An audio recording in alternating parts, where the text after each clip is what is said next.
যেখানে প্রেম দোয়া হয়ে ওঠে আর প্রতিটি নিঃশ্বাস ইবাদতের সুবাস ছড়ায়। প্রিয় মহাকালের সঙ্গীগণ, আসসালামু আলাইকুম।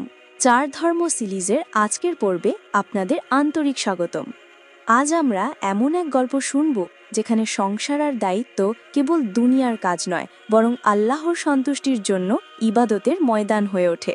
মায়া, রাফি, মুক্তি আর ইনস্টিটিউটের শিক্ষার্থীরা আমাদের শেখাবে কিভাবে প্রেম, দায়িত্ব, কষ্ট, আনন্দ সবকিছু আল্লাহর রাস্তায় ইবাদতে রূপ নেয়। তাহলে আসুন অন্তর নরম করে প্রিয়জনের জন্য দোয়া করে আজকের গল্পে প্রবেশ করি। পর্ব 20, যেখানে প্রেম ইবাদত হয়ে ওঠে।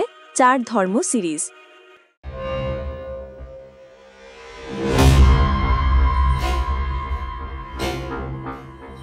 দৃশ্য 1, ফজরের আলোয় প্রস্তুতি। ঢাকার নীরব ইনস্টিটিউট আঙিনায় ফজরের হালকা রোদ, পাখিরা ডানায় আকাশ ছুঁয়ে ডাকছে। মায়া মুক্তিকে কোলে নিয়ে ধীরে হাঁটছেন, মুখে প্রশান্ত দোয়ার হাসি। রাফি এক পাশে দাঁড়িয়ে চোখ বন্ধ করে দোয়া করছেন। সিদ্ধার্থ, অরুণ, স্যামুয়েল ছাদে বসে নিচের দৃশ্য দেখছে। হাওয়ার সাথে দোয়ার শব্দ আকাশে মিশে যাচ্ছে। সকালের আলো আল্লাহর সন্তুষ্টির ইবাদতের প্রস্তুতি নিয়ে সকলের হৃদয় ছুঁয়ে যাচ্ছে। সেশন। দৃশ্য 2, প্রেম ও ইবাদতের প্রকৃত রূপ সেমিনার। ইনস্টিটিউটের হলরুমের হোয়াইট বোর্ডে লেখা, প্রকৃত ইবাদত কি? হলরুম ভর্তি ছাত্রছাত্রী, চার ধর্মের অনুসারী শিক্ষার্থীরা মনোযোগে বসে আছে। সিদ্ধার্থ কোমল কণ্ঠে বলেন, ইবাদত কোনো রুটিন নয়, বরং ঈশ্বরের প্রেমে হৃদয়ের নত হওয়া। অন্তরের রিয়াজতি আসল ইবাদত। ভগবদ্গীতা 9:22। একজন মুসলিম ছাত্র ভেজা চোখে প্রশ্ন করে, স্যার, নামাজ রোজা করি কিন্তু গুনহা ছেড়ে উঠতে পারি না, তাহলে কি আমার ইবাদত অসম্পূর্ণ? অরুণ শান্ত গলায় বলেন, ইবাদত মানে নিজের ইচ্ছাকে আল্লাহর ইচ্ছার কাছে নত করা।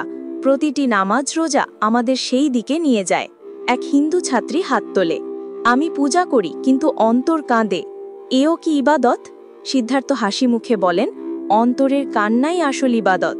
যখন ভগবানের প্রেমে হৃদয় ভেঙে যায় তখন সেটাই ইবাদত। গীতা 6:7। এক খ্রিস্টান ছাত্র প্রশ্ন করে, ঈশ্বর কি নিঃশব্দ কান্না শোনেন? স্যামুয়েল চোখ ভিজিয়ে বলেন, ঈশ্বর চোখের অশ্রু আর বুকের হাহাকার শোনেন, সেই নীরব কান্নাই প্রার্থনা। গীত সংহিতা 34:18। মুক্তি মায়ার কোলে বসে ফিসফিস করে বলে, আম্মু, ইবাদত মানে কি? মায়া চোখ ভিজিয়ে বলে, ইবাদত মানে নিজের চাওয়াকে আল্লাহর ইচ্ছার সাথে মিলানো, প্রতিটি নিঃশ্বাসে, কাজে, ভালোবাসায়। হলরুমের নীরবতা হৃদয়ে আল্লাহর ডাক পৌঁছে দেয় সবার কাছে। রাফি মায়ার দাম্পত্যে ইবাদত। বৃষ্টির নরম দিনে মায়া চুল শোকাচ্ছেন, রাফি পিছন থেকে এসে কাঁধে হাত রাখেন, চোখে মায়ার দিকে প্রেমময় দৃষ্টি। রাফি ফিসফিস করে, মায়া, চাই আজ আমাদের দাম্পত্য হোক আল্লাহর সন্তুষ্টির ইবাদত। মায়া হেসে তাকিয়ে বলেন, দাম্পত্যের মিলন তখনই পূর্ণ হয় যখন তার দেহের নয়, অন্তরের এবং ঈমানের সংযোগ হয়। রাফি হাত ধরে বলেন, তুমি আমাকে আল্লাহর কাছে নিয়ে যাও। মায়া তার কপালে হাত রাখে, চোখ বন্ধ করে দোয়া করেন, হে আল্লাহ, আমাদের ভালোবাসাকে হালাল রাখুন, ইবাদতের রূপ দিন। এক নীরব তৃপ্তির হাসি দুজনের মুখে ফুটে ওঠে। বাতাসে মিলনের আগের নীরবতার মধ্যেই প্রেম ও ইবাদতের সুবাস ছড়িয়ে যায়। দৃশ্য 4, মুক্তির ডায়েরির পাতা থেকে। রাতের আকাশের তারার দিকে তাকিয়ে মুক্তি নিজের ডায়েরি লিখছে। মা বলেছে, ইবাদত মানে প্রতিটি নিঃশ্বাসে আল্লাহকে মনে রাখা। বাবা বলেছে, ভালোবাসার মধ্যেও আল্লাহর সন্তুষ্টি খুঁজে নেওয়া। স্যামুয়েল আঙ্কেল বলেছেন, নিঃশব্দ কান্নাও দোয়া। সিদ্ধার্থ আঙ্কেল বলেছেন, হৃদয়ের নত হওয়া ইবাদত। অরুণ আঙ্কেল বলেছেন, দায়িত্বকে আল্লাহর জন্য করাই ইবাদত। আমি শিখেছি, ইবাদত মানে নিজের চাওয়া আল্লাহর ইচ্ছার কাছে ত্যাগ করা। মুক্তি ডায়েরি বুকের কাছে চেপে ধরে ফিসফিস করে বলে, হে আল্লাহ, আমাকে এই পথে রাখুন।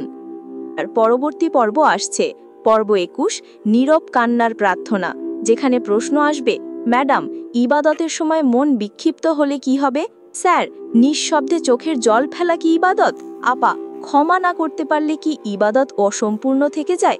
নতুন পর্বে ইনশাল্লাহ শিখব কিভাবে হৃদয়ের শূন্যতা দূর করে কান্নাকে ইবাদতের রূপে রূপান্তরিত করা যায়। প্রিয় দর্শক, আপনিও কি কখনো নীরব অশ্রু ফেলে আল্লাহর কাছে নিজের দোয়া পৌঁছতে চেয়েছেন? কমেন্টে জানাবেন। এই গল্পের অন্তর্নিহিত শিক্ষা, প্রেম, দায়িত্ব আর জীবনের প্রতিটি দম যেন আল্লাহর সন্তুষ্টির জন্য ইবাদতে রূপ নেয়, সেটাই এই পর্বের শিক্ষা। যখন আমরা নিজেদের ইচ্ছাগুলো আল্লাহর ইচ্ছার কাছে নত করি, অন্যকে ভালোবাসি হালালের সীমায় থেকে, পরিবারের দায়িত্ব নিই আল্লাহর সন্তুষ্টির জন্য, তখন আমাদের প্রতিটি নিঃশ্বাস ইবাদত হয়ে ওঠে। নীরব চোখের অশ্রু, হালকা হাসি, ক্লান্ত হাতে রান্না করা খাবারও তখন ইবাদতের ময়দান হয়ে যায়। এই গল্পে সালাত মানে শুধু রুকু সিজদায় সীমাবদ্ধ থাকা নয়, বরং অন্তরের নততা আর আল্লাহর সামনে নিজেকে সমর্পণ করা। সালাত মানে আল্লাহর সাথে নীরব সংলাপ, যেখানে আমাদের কান্না, দোয়া, ত্রুটি, আশা সব পৌঁছে যায়। প্রতিটি সালাত আমাদের শেখায় কিভাবে আল্লাহর দিকে ফিরে যেতে হয়, আর প্রতিটি সিজদা আমাদের চোখের অশ্রু দিয়ে ইবাদত পূর্ণ করে। সম্মানিত দর্শক, আজকের গল্পে ব্যবহৃত পবিত্র কোরআনের বিভিন্ন আয়াত হতে আমরা অনেক কিছুই জানলাম, কিন্তু জানা মানেই শেষ নয়, মানাও জরুরি। সত্য জেনেও অবহেলা করলে একসময় হৃদয় অন্ধ হয়ে যায়। আপনার প্রিয়জনকে এই ভিডিওটি পাঠান, যারা হয়তো সত্য জানে তবু দেরি করে মানতে। কমেন্টে জানান আপনার অনুভূতি কেমন ছিল। সাবস্ক্রাইব করুন মহাকালের সঙ্গী চ্যানেল, যেখানে কোরআনের আলো আপনাকে পথ দেখাবে গল্পে গল্পে। আল্লাহ আমাদের সকলকে সত্য জানার পর সেটা মানার তৌফিক দিন। আমিন। দেখা হবে পরবর্তী পর্বে পবিত্র কোরআনের আয়াতভিত্তিক শিক্ষামূলক গল্প নিয়ে, ইনশাআল্লাহ। সেই পর্যন্ত এই পর্ব থেকে আজকের মতো বিদায় নিচ্ছি। সংকলক আমি সহজ কবি। সকলের জন্য রইল আন্তরিক দোয়া ও ভালোবাসা। মহাকালের সঙ্গী হওয়ার জন্য বিনীত আরজ রেখে বিদায় নিচ্ছি। সবাই ভালো থাকবেন। আল্লাহ হাফেজ।